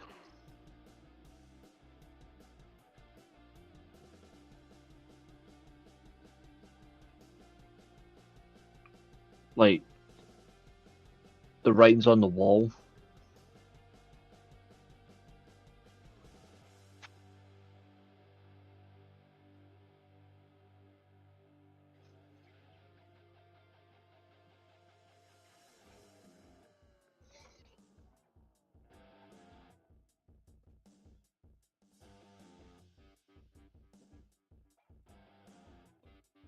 I also think as well that they had Cody say all the important stuff to the wrong person. Like, before Rollins comes out. Before Rollins comes out, he talks about his decision has an impact. It has an impact on him, his wife, his kid, his brothers. He didn't even mention his brother, but his nephews, his mother. Can we stop mentioning his fucking mother, for God's sake? He mentions the Nightmare Factory. This is a big decision for him because it has ramifications, there's repercussions at stake.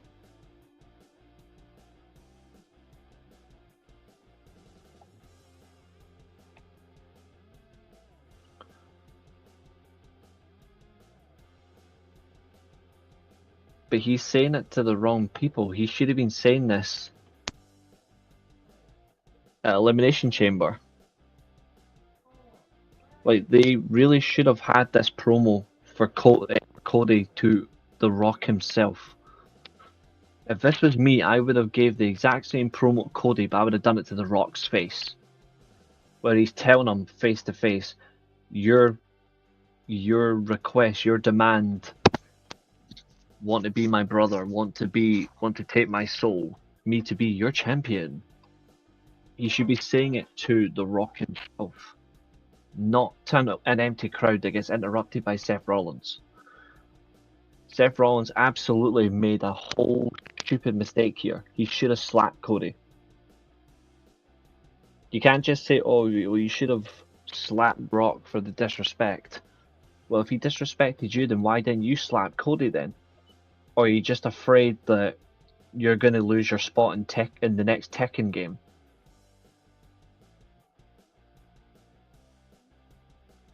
Like, this should have been animosity. This should have been a spark. It doesn't even turn him heel. He should have just slapped Cody, slapped some sense into him. But he doesn't. Instead we get pussy old Rollins. If Seth wins the Chamber, then he's going over Cody to be Rock's champ, 100%. He's already done the F40, now he can do Corporation. Triple threat, Roman, Punk and Seth. Winner joins Jay and Gunther for the title. Punk would absolutely win that if that had the ramifications. John Cena's win this match, yes he is. Ye win the Royal Rumble, and challenging Gunther really ruined the overall hype. Since there's no clear direction for the wrestlers we cared about, it's hard to invest in the active storylines. Spot on. Spot on.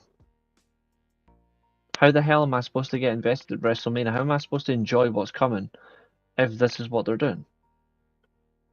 It's ridiculous.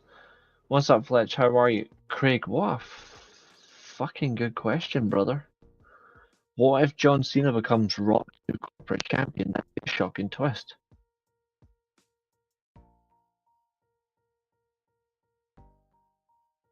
If it led to him dropping the whole iconic look, like the jean shorts go and he starts wrestling a different look, that would be a crazy shock.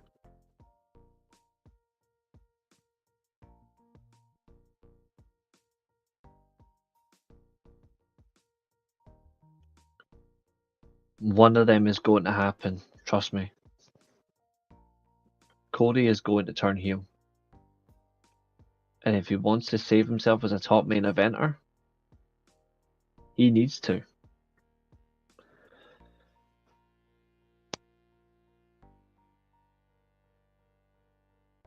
We get some good lines back and forth between the two, so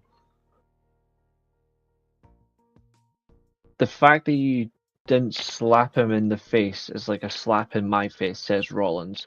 Cody then says that he maybe didn't take your soul because your soul is already compromised.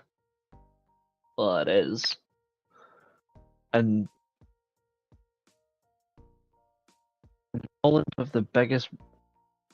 Rollins wins this entire segment with a simple storyline comment of he's not coming for his soul, pause, but he's coming for his title. Why is the title being reduced to nothing? The title is more important. Make it relevant. Because right now you're having no enjoyment of the champion. And if you don't believe me, check it out for yourself. You'll see it. Nobody's bringing up the title as much in a poor manner right now.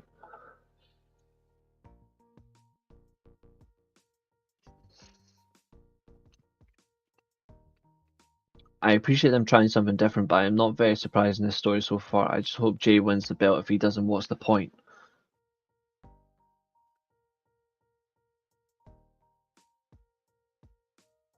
We're saved. Jey Uso's world champion is just bad for business. So I guess Steph didn't have a problem with Cody team with Roman helping him against Solo. Oh, he has a problem. Deep down, it's coming.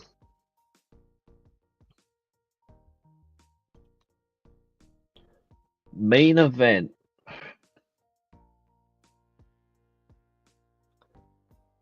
Midget Blonde and her giant bodyguard versus super talented Bianca Belair and her fluorescent light tag team partner. 1 star.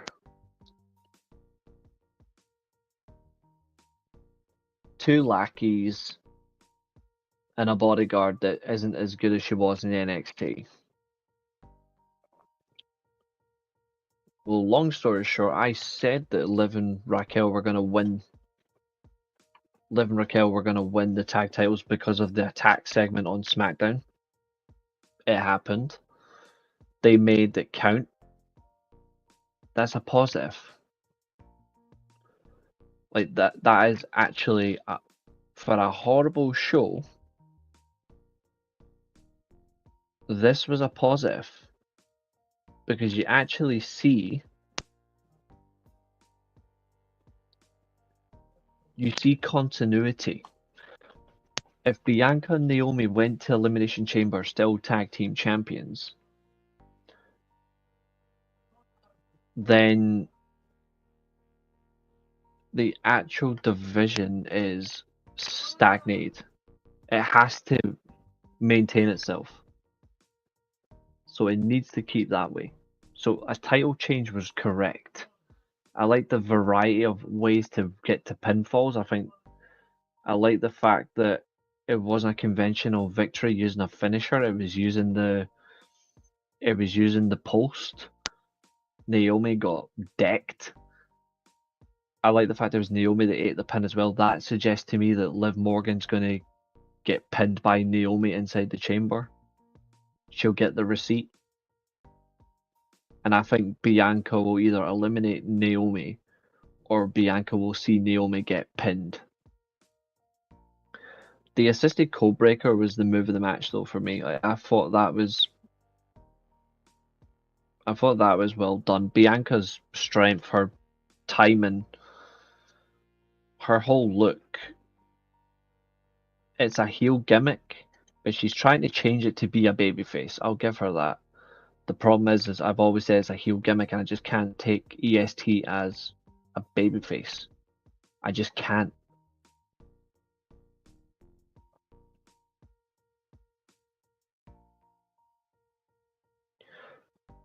Yeah, it wasn't too much. Liv Morgan's selling has seriously improved though. Like, I still think she's bland as fuck, but her selling is showing itself. I think I have to praise that, even though I think she's bland as hell. Bianca would sell a gunshot perfectly. Like, that's how good she is. I thought the pin segments were good. I think the variety of moves as well to get to a pin was smart too. I like the way they bled them in and they allowed the match to breathe. They needed to give these women time because, again, they got 1:45 seconds on SmackDown. They had to get close to 20 minutes on Raw, and they did. So I do like that. I like the fact they forced them to, like, Liv Morgan got the full ad break as well before the match, where they didn't bring out the champions for the entrances. They gave them the full 3.5 minutes. Like, I thought that was an old school method. That was praisal from me. Please build on this shit. And Road Dogg, he's already proven he can't book SmackDown. Whoever booked Raw, it's time to ask some questions. I'll always cheer for the blondes except for Charlotte. I like that one, Stussy. That's a good comment. But yeah, that was Raw. I don't think Raw was great. I think Raw needs lethal injection or an electric shock to wake it up. But something has to happen to make it better. Otherwise, the road to WrestleMania is going to end in a disaster. Especially with all the other stuff that's come out recently. Bad news behind the scenes.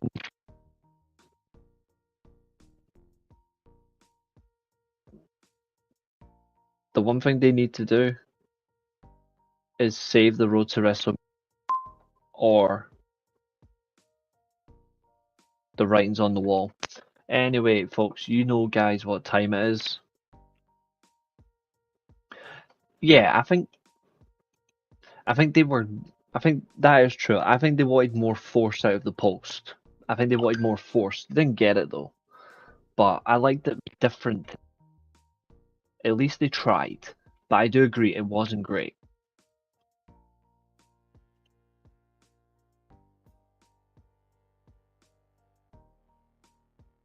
If it hadn't been for the stupid botch, I would be close to agreeing. Now, that's a question. That ref sees everything, but he also misses good things. Certified Bandit. Do you like the Beatles? I mean, their music is good, yeah. I mean, I prefer Queen, but I like the Beatles. The Beatles are alright. You know what time it is, guys. If it wants to appear.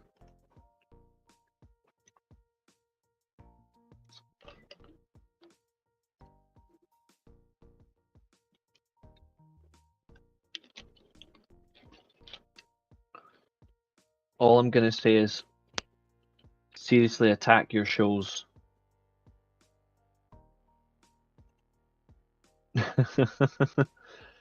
Ringo.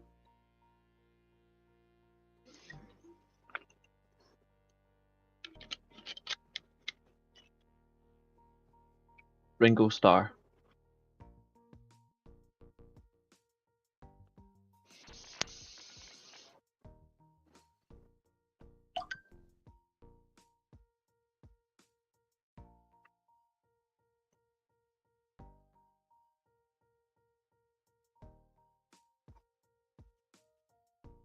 I could have said anyone that would have been the right answer, to be honest.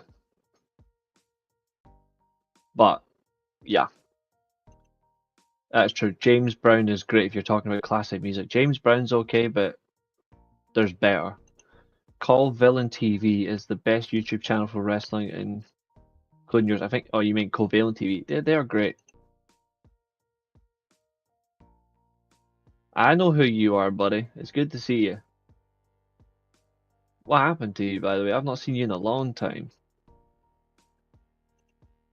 Ringo Starr is phenomenal. How long do you think the fans will endure and Juice or World Championship reign until they get sick of him and want someone else? 2 months. 2 months. Personally, I would only give him a 1 day reign. I would have him, if he's got to win, I would have him make him lose it the next night on Raw. What makes Covalent TV and your channel great? Respect our audiences. We respect our audiences. We try and give people a voice. We have fun, but we also don't lie. We don't bullshit. I think that's honest. I think he's one of the best black dancers behind Michael. It's a reasonable take. About a week or two, that's how long it lasted, the IC title. The only difference now is because Yeet's so enveloped and it's painful, but that's why I think it'll go 2 months. Because eventually they'll realise we've made a mistake. I'm glad you've been okay, mate. How would you have handled the Punk AEW backstage drama if you were Tony? I would have given him exactly what he wanted, personally. Sometimes the best thing to do in a situation is just to if someone asks for a specific thing, you let it, you make it happen before it happens. I would have said, you know what, clearly this is not working. You are a big asset, but I have to make certain decisions that are more important. I would have said, you know what, do your match. I'd be like, don't acknowledge Jungle Jim at all. Don't pay him any attention. Honor the commitment. You're here to wrestle. And then after that, I'll let you go. You can just leave straight away. No issues, no need for aggro, just go. Instead of it leading to an absolute stupid moment that does no one any favors and it causes more aggro. I would have just de-escalated the situation right there and then.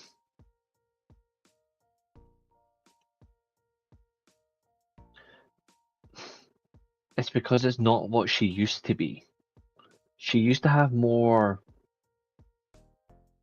There was more excitement. She's not... I don't think... She's just nowhere near, you know? She used to have a lot more excitement.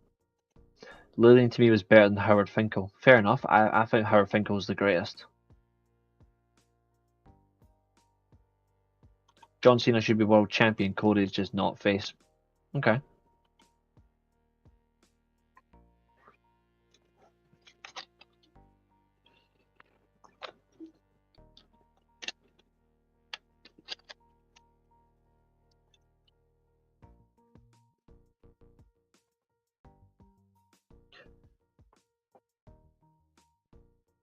Everyone seems excited at that point.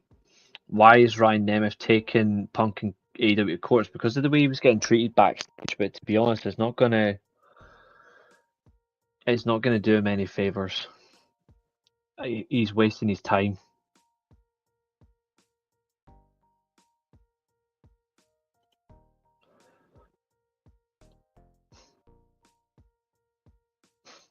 I don't think that would have done enough, personally. The thing is, though, at All In, the issue wasn't Punk. The issue then became Punk. I would have made it into a story of what's a good booker does, but Tony had lost his booking skills. He had a good few years, and now he's a liability. He's changing it around. I think he could be a whole lot better, though. He's changing it around, but he could be a whole lot better. It's because it's just not what she used to be. That's all it is. My PS5 keeps turning off during gameplay. Any advice? Yeah, take off the two covers and check your fans. I recommend buying one of these.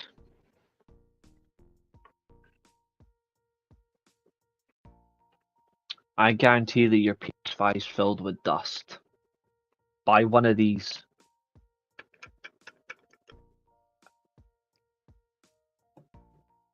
Clean the dust out your PS5 and it'll stop turning off.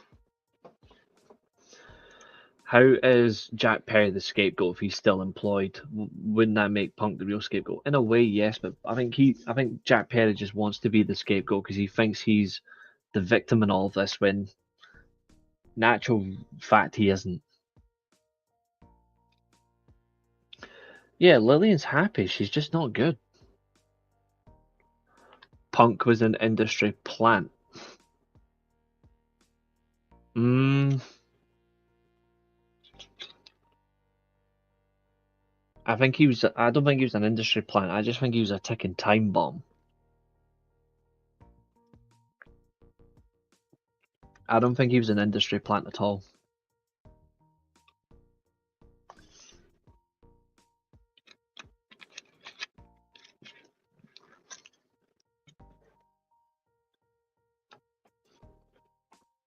I agree with that though.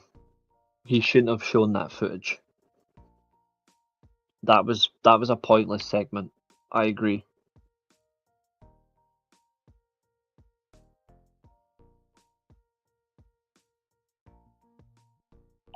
Tony authorized it though.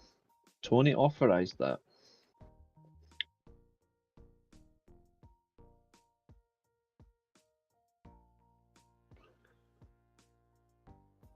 I think Taylor is actually a good.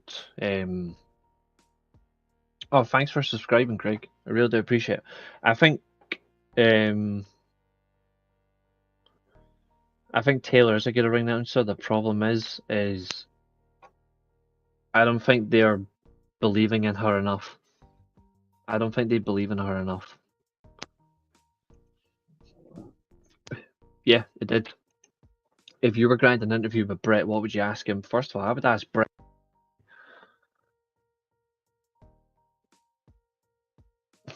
Well, there's a few questions I would ask Brett personally.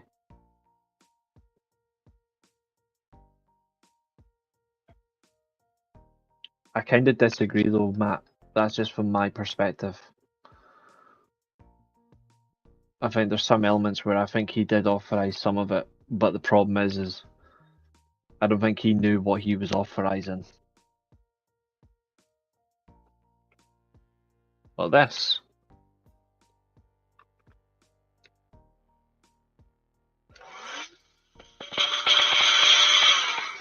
Just an air gun. You can buy them off Amazon.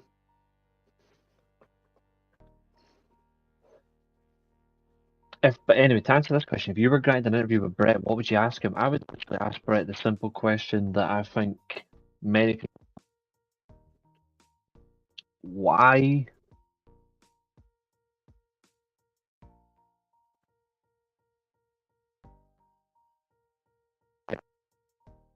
Goldberg match. Instead, why did you keep wrestling? But I would have asked him so many specific matches. I would have asked him about an 18 match that never happened. I would also about the. To be fair, I would have asked him about the match translated to other companies. So like his matches with a Dynamite Kid, that didn't try. WWE, I would have asked him about. And to be fair, the Hart Foundation is my favorite tag team, and I love the British Bulldogs, but their tag matches didn't work. Oh, I would have asked him about how far I would go. Hulk Hogan shit out fest. I would also ask him about his opinions on other promotions that he never got to work in because of his injuries, and also like it would have been more. It would have been a lot of interest for me personally. Bret Hart's actually on. He's on my list to interview. I doubt it's ever going to happen, but he's on there. Like 100%.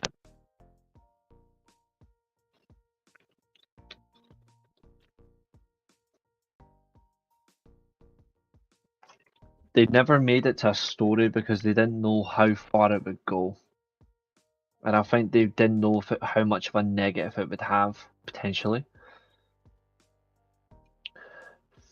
Find into the bread, I would ask Brett why you did so much, but to be fair. I can already tell you the answer to that. He hates it. What did you think of the Thunder incident? I thought it was pathetic all the way around. I think Thunder Rosa's finished anyway, but I think Penelope Ford and Megan Bayne went into business for themselves. That was an attempt. That was an attempt to bury Thunder Rosa. I don't think Megan Bayne essentially wanted to do it, but I think Penelope Ford did. But Megan Bayne's just unfortunately caught in the crossfire. That's a burial attempt. 100%. It made Thunder Rosa look like a complete idiot, and many people are thinking she deserves that. And there's some who completely will defend her in this case. I thought it was a joke. I don't think it was needed. And I found it stupid as well that she can't swing a steel chair.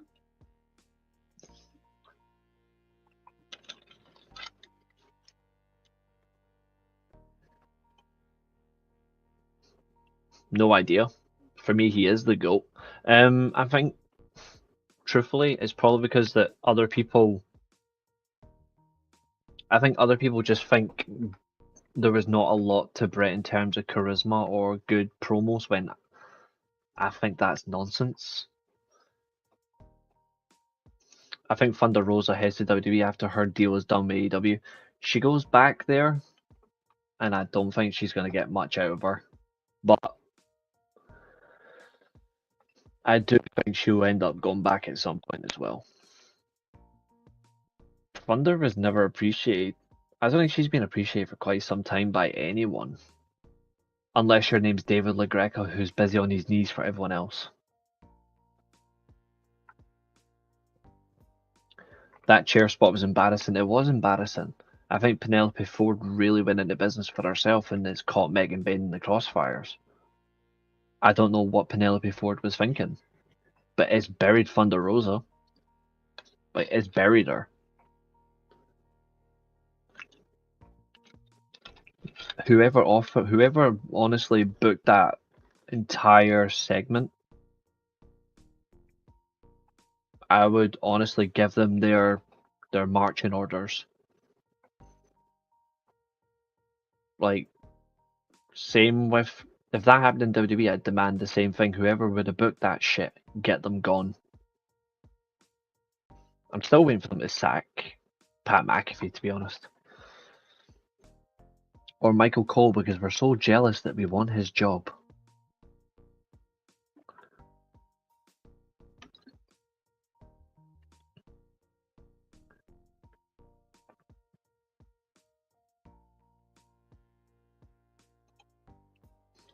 That's why Tony is a man that people walk on. He is a pathetic leader of what you will say about Vince.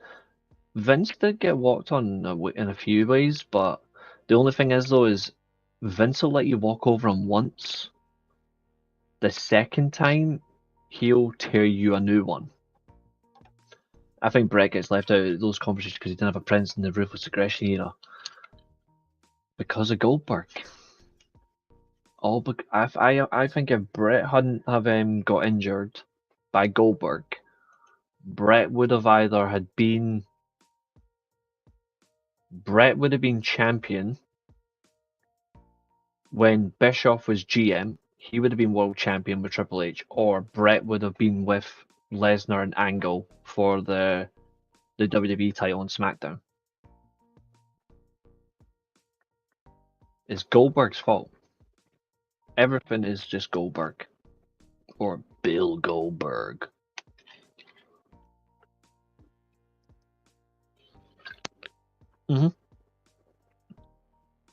Face it, Penelope Ford actually has a decent promo. She's got some good looks, but her attitude in that situation was shit. Brett had good promos. Brett had good promos. Like, just look at the promos he had with Taker, Steve Austin, and Shawn Michaels. His promos with the Dynamite Kid, his promos with the Mountie, who does not get talked about enough. His promos with Razor Ramon, Mr. Perfect, Roddy Piper. It's really bad takes.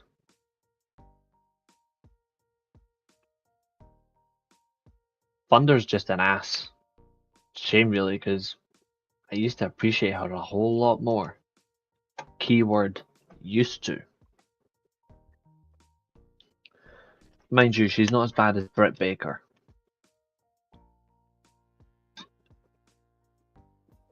Another 5 minutes, guys, and then I'm out here.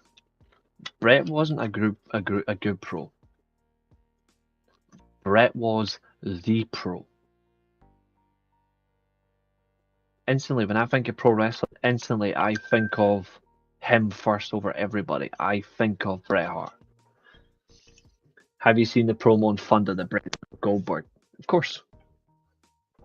It's just absolutely funny. It's absolutely funny that he constantly refers to him as Bill Goldberg, and Mean Gene Okerlund is like, he just prefers Goldberg, and then Brett's like, okay, Bill Goldberg. She's sitting on the screen while Bully shits all over her company with a smile. She'd have been fired a while ago. Do you know why she wasn't fired?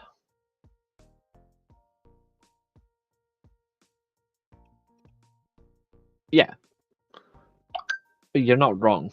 Like, they were all established in that way. One of them was fortunate to make that status because of the crowd he was in, and also he was lucky that the person he didn't bully, the second name you mentioned, that's different. Well, let me tell you something about Bill Goat. Exactly. It's just, honestly, this guy just gets it. Like, there's, and also, if you look at another great promo, Bret Hart's promos with Sting and Ric Flair '98 were top tier.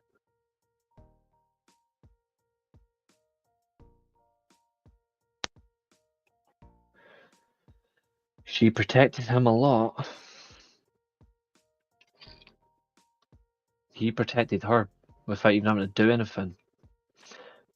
She's the worst thing to go into that locker room.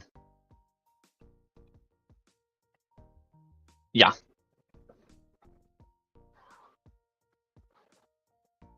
It says a lot in my lifetime, and I haven't seen all of Bret's 2,150 odd matches they had, but all of the matches I've seen with Bret throughout his career, I think Bret theoretically has only had two or, and one of them was a WrestleMania match that shouldn't have happened anyway, and that was the second match with Bob Backlund. And the two matches that he had after the super kick with Goldberg, he had like 2 or 3 matches after that, and he just struggled. He was at that point, he was finished, you know. Bret just trashing Bischoff in WCW with pink line behind him, yeah. No, there's Ric Flair.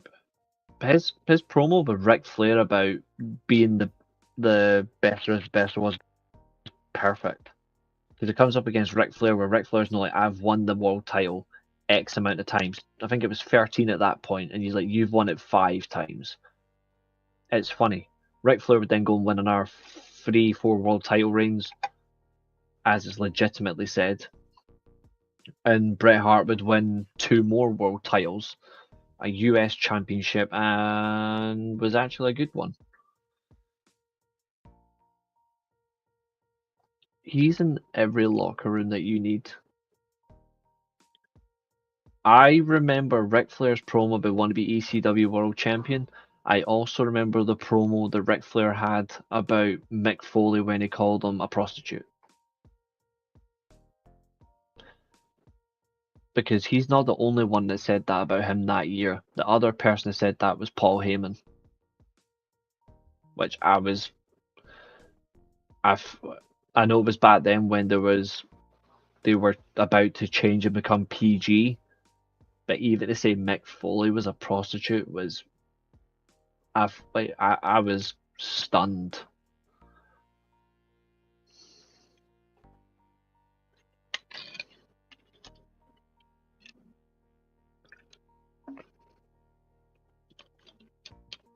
I'll go until 1:15, which is 3 minutes my time. Ric Flair and Big Show have chemistry. That's because Ric Flair saw something in Big Show. The problem is the Big Show didn't see it in himself. He himself so much so early on. It was such a risky move.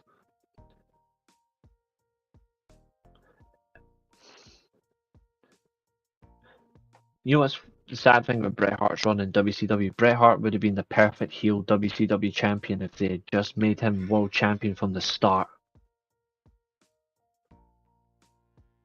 Like, Bret actually said it himself in an interview.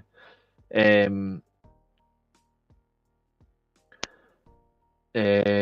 Hart said in an interview that he would be the perfect person to be world champion with Sting as the top babyface 97-98 because he had the most heat because of Montreal. He's like, you could have gave me the top, either your top babyface or your top heel. I could be your top babyface or your top heel if you just gave me it straight away. But they reduced him to being, initially, he was a guest referee for the worst match at Starrcade 97. Those Ric Flair and Mick Foley promos were very entertaining for the time. I thought Mick's anti-ECW work with Reg and Lita was very good. I agree. I fundamentally agree with that, and I like the Extreme Rules. Well, actually, back then, because it was legit, it was never called Extreme Rules. But I like the hardcore match that we got: Dreamer and Funk versus Edge and Mick Foley. I thought that was fun. I thought that was one of the rare highlights. That's actually one of his best WrestleMania matches: Mick Foley versus Edge hardcore match. It's in my top 5 of one-time opponents that he had. Like, one-time opponents that Mick Foley had. Edge's match is one of them. Mick Foley's probably the most underrated world champion that WWE's ever had. Edge has the greatest pin of all time, 90s WWE.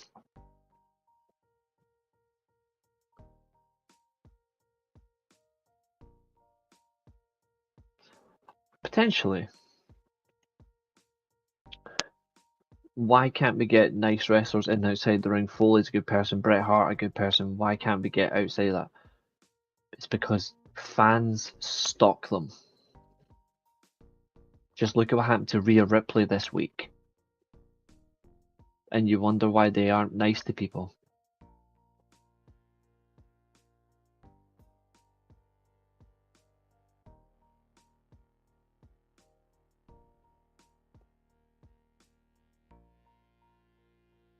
That's why. That's why. It's a shame, but... And Asuka, exactly. And it makes me sick. Like, it makes me sick. I hope they catch these people and throw the book at them. Whatever happens, we'll see. But ladies and gentlemen, thank you for tuning in. I'm going to get out of here. This has been your Raw review. I like doing these last minute discussions as well with you guys as well, where we just sit and just discuss anything that's on your guys' minds. I think it's fun. Join me next time for another fun show. If you'd like to join, I'll drop the links next time. But stay safe. Check out Graps TV, the Mid Podcast, Covalent TV, TH14 for your fun shows. But I'll be back for more wrestling, more gaming, and more fun with you, the audience. Thank you to our new subscriber as well, Craig. You are a legend. Your comments have been great as well. Stussy, as always. Jonathan, the guy, all your comments, I so appreciate it. Your top 50. One time, I'll do it. I'll do it one time. But to everyone who's commented as well tonight, thank you. Catherine as well. Keen, you were in earlier. Billy, the lot. These are all appreciated. And of course, my guy over on Twitch as well. He may be certified, but he's fun. Thanks, Fernando. I appreciate it. Where's the comment? Cal, it is good seeing you, brother. But thank you, guys. I will see you all next time. Signing off. Goodbye.